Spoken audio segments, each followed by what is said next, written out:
Hi, good day, friends. I'm Shreyas. I'm back once again. From today, I'm planning to start a series of talk on a single subject, that is Hinduism. Hinduism, as we know, is the most misunderstood, misrepresented religion, and nobody is to be blamed for it. So in this series, I'll try to make it as simple as possible, as logical and simple for any common man to understand.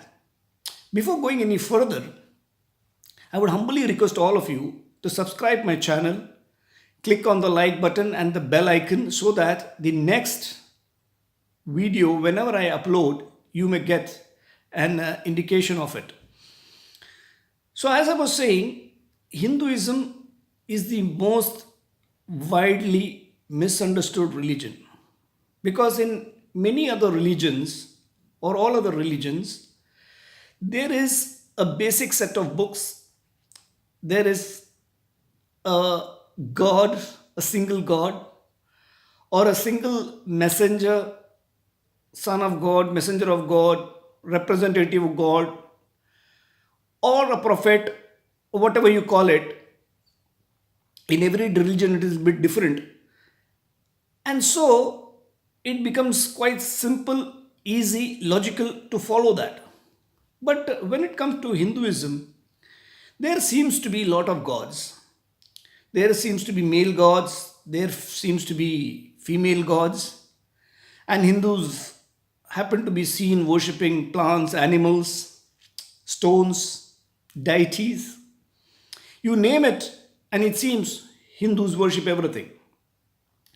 And if a common Hindu believer is asked as to how many gods does Hinduism have, some may count gods on their fingers, the most popular gods like Brahma, Vishnu, Shiva, Parvati, and they may come up to a number of maybe 9, 10, 20, 30, 100. And sometimes, don't be astonished if somebody comes up with a figure of 330 million gods or billion gods, whatever. Strange figures you may get. Supposing if you happen to ask 10 people, you may get 20 opinions with regarding to the number of gods, with regarding to their beliefs, with regarding to anything and everything that is related with Hinduism. No one is to be blamed when the facts are revealed. Even you or anybody for that matter would understand. And in this series, let me try to make it as simple and as logical as possible. But before saying any further, let me also remind you that I am just a common layman, a common ordinary man. I am not a guru, I am not a saint, and I am not a pandit, nor am I highly qualified enough to handle this subject. But it so happens that in today's world, in this social media world of today, there are so many misrepresentations, misinformations, wrong notions, wrong ideas, which is very, very disturbing and which is against the facts. And Hinduism is being attacked from every nook and corner. So that is where I felt that my bit of knowledge, even though it's not much, I need to tell, because I find that some people who claim themselves to be very qualified, like professors, doctors, and engineers, they come in the social media. Maybe they are atheists, non believers, I don't know what, or they believe in some other faith, and they come up with text not related or unrelated or out of context, and they elaborately discuss in the open, in the social media, giving wrong informations. And they try to prove that Hinduism is totally illogical, and they have certain facts from certain books of Hinduism. When it is read out, seems to be so. In the first place itself, when I say, if somebody says there are many, many gods in Hinduism, There are female gods, there are male gods. There are gods in the stone, in the tree, in the plant, in the animals. The Hindus worship cow and all those things. In modern world of today, that itself is enough to defame Hinduism. But is it true? Are there really too many gods in Hinduism? These are the billion dollar questions that most of the people ask. So let me begin from there. First and foremost, friends, let me tell you one thing very, very clearly, very, very authentically, that in Hinduism, there is only God. Now, this is the only religion which says that there is only God, nothing but God. Now, in many other faith, what happens is, most of the faith, what they say, there is a creator God and the creation. The moment you say that there is a creator God who created the entire universe, including planet Earth and the human beings, then again another question pops up: who created the creator? Now that's a very confusing question, and many times many believers they, oh, why to create God? God can create himself. God is God. He can do anything. Anything can happen. Miracle can happen. That can happen. This can happen. But all that answers doesn't make any logical sense. So thousands of years back, the rishis, as we call them, the sages of Hinduism, they asked this question. Some people, they came up with the idea that there is a creator and creation. So then this question came up. If that's the case, then who created the creator? So finally, Hinduism came to this conclusion that the creation and the creator, it is one. That is Jivatma and Paramatma is one. Now again, when I say this, I know all of you get confused. How can that be? As I go along and as I keep explaining, I think I'll be able to explain and make you understand in a logical sense. I will try to keep this talk as simple and as logical as possible. So basically in Hinduism, what I'm trying to tell you is there is only God, nothing but God. And there are so many texts authentically available which tell so. Akashat patitam toyam yatha gacchati sagaram sarvadeva namaskaram keshavam prati gacchati. As the rain clouds from the skies, as the rain falls all over the place.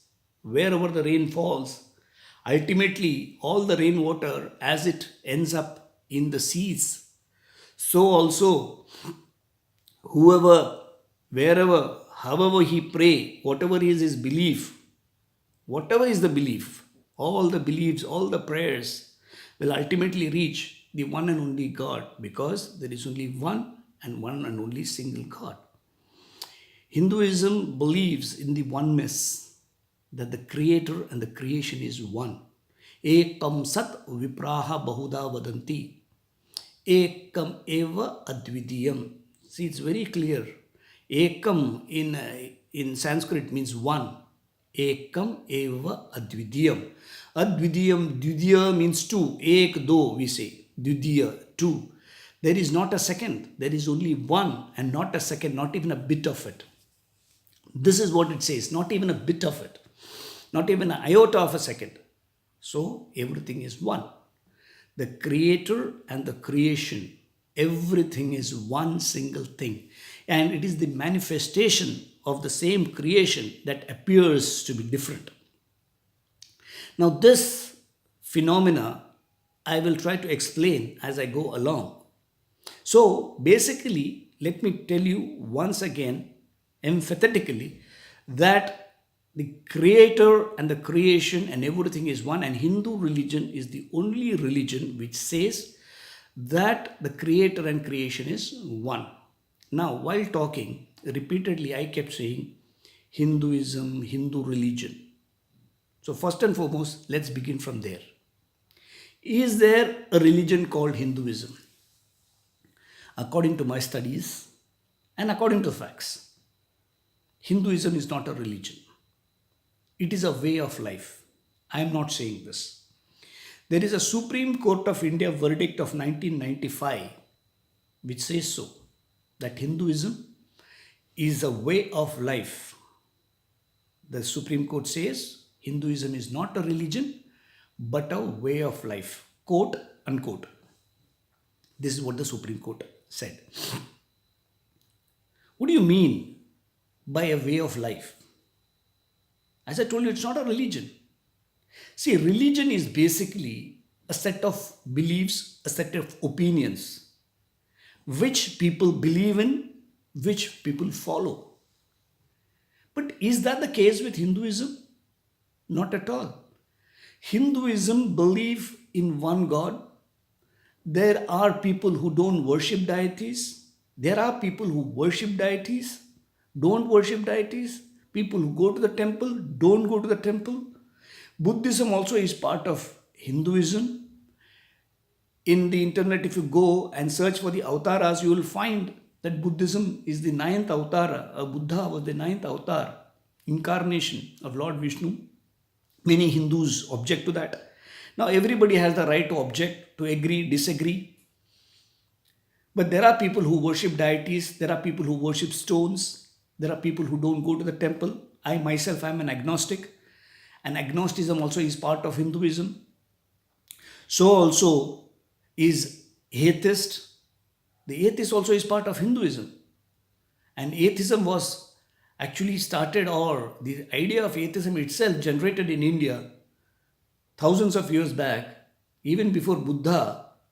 There was a rishi or a sage or a saint by the name Charvaka. Even today, if you go to the internet, Google, and you type Charvaka, Charvaka, Charvaka, then you will realize that Charvaka was a saint of India who was an atheist, and he was there before Jesus and before Buddha. And he used to come to the temples, and in the temples, he used to object to the rituals of the temple, saying that there is no God.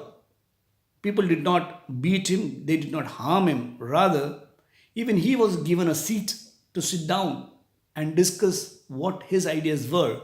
And there were many followers or Charvaka. And if you go to the internet, you will find that there was a university of atheism in India by the name Charvaka. So Charvaka was, I think, the first person to establish a university for atheism, which is in today part of Hinduism. So every idea is part of Hinduism, because in Vedas, what the Veda says is, let knowledge come from every direction. We don't say, that only our books are correct. We never said in Hinduism that only a certain set of idea is correct and everything else is false. What we believe in is taking good from every religion, from every part, and blindly believing in our own scriptures itself is considered to be wrong. We don't have to blindly believe in what we believe in. Even that itself is wrong. In the Bhagavad Gita, in the 18th chapter, Sri Krishna teaches Arjuna the philosophies, and the 18th is the last chapter. In the last chapter, towards the end, he tells Arjuna, see Arjuna, I have told you all the truth and the facts. But now, I want you to ponder over what I said. Think over what I said several times, and then you take a decision. Now, Sri Krishna was an elder brother. He was an incarnation of Lord Vishnu. He could have scolded him, shouted him, told him, come on, take the weapons and start fighting. No, he never did that. So you see, in Hinduism, there is no compulsion. We just have some ideas and we are open to ideas. So to say that in Hinduism, there are many gods and there are a lot of ideologies which cannot be logically acceptable, all these are talks which people say or talk based on their ignorance, I feel. It's my opinion.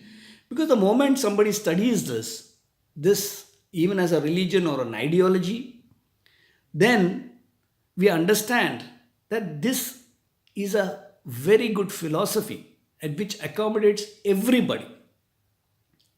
So, as I was saying, basically in Hinduism, there is only one God, nothing but God. And every other thing are imaginative images. As we go further, I will try to explain what are all these concepts, what is this one God, what is this oneness, everything will be taken care of. So, first and foremost, let me repeat what I just said. Normally, a Hindu believes that there are many gods, but there are not many gods. It's just manifestations, and it is full of symbolisms, imaginative images. It talks about the cosmic energy, it talks about the cosmoses, it talks about the universe, it talks about planet Earth, it talks about the life of common man, it talks about everything what a human being should eat, how he should talk, how he should walk, how he should behave. Every aspect of human behavior and the universe itself has been covered.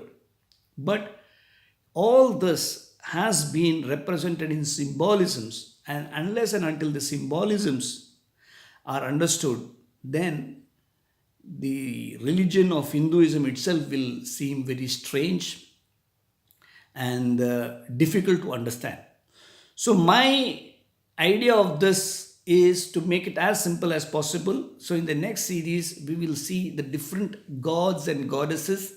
And first, before that, we will be talking about the one or one God or oneness of God, or what this one God is all about. I hope this is clear, and we will see in the next series.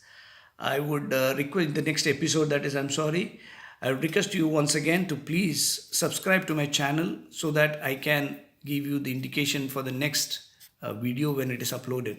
See you in the next episode.